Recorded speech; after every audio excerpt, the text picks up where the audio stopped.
Kan berdasarkan Undang-Undang Polri, penugasan Polri ke institusi-institusi non-Polri sah.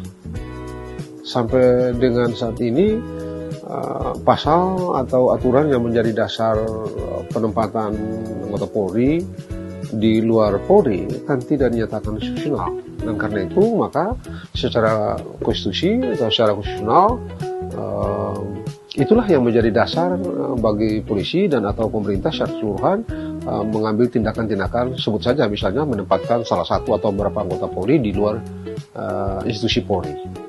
Sekali lagi itu karena undang-undang yang menjadi dasar atau pasal yang menjadi dasar memang sampai dengan sekarang existing secara konstitusional, sehingga beralasan hukum untuk menggunakannya sebagai dasar hukum, dan kalau ada tindakan-tindakan yang sudah dilakukan atau akan dilakukan tetap sah.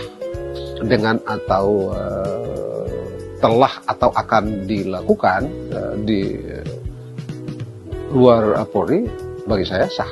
Mengapa sah? Oleh karena hukum yang menjadi dasar tindakan itu sejauh ini sah, ada, karena ada hukumnya ada. Lain soalnya kalau hukumnya nggak ada. Apa hukumnya? Ya pasal 28 itu.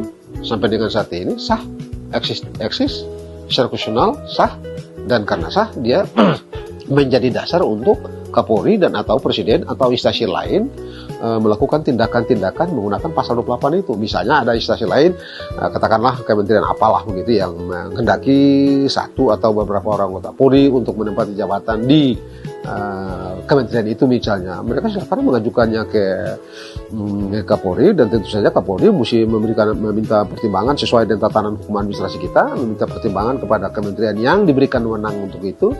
Nah, kalau misalnya kementeriannya mengatakan oke, setuju, barulah Kapolri bisa menerbitkan SK untuk menempatkan orang-orang itu di luar institusi Polri. Kembali saya ingin menegaskan bahwa sah penempatan anggota polisi di luar polisi.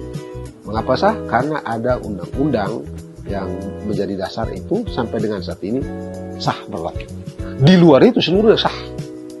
Termasuk misalnya menempatkan anggota polisi di luar institusi yang dalam tanda petik tugasnya agar tidak simetris dengan polisi gitu ya, tetap aja sah. Hanya memang mesti atas dasar permintaan dari institusi itu dan disetujui oleh kementerian dalam yang diberikan kewenangan untuk menilainya. Dalam hal ini adalah kementerian reformasi birokrasi itu. Nah, sepanjang itu memenuhi syarat sah.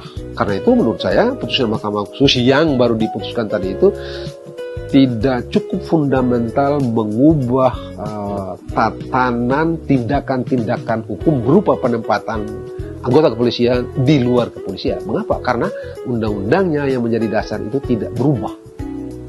Karena tidak berubah, maka sah dijadikan dasar untuk melakukan tindakan penempatan anggota-anggota Polri di luar Polri sendiri.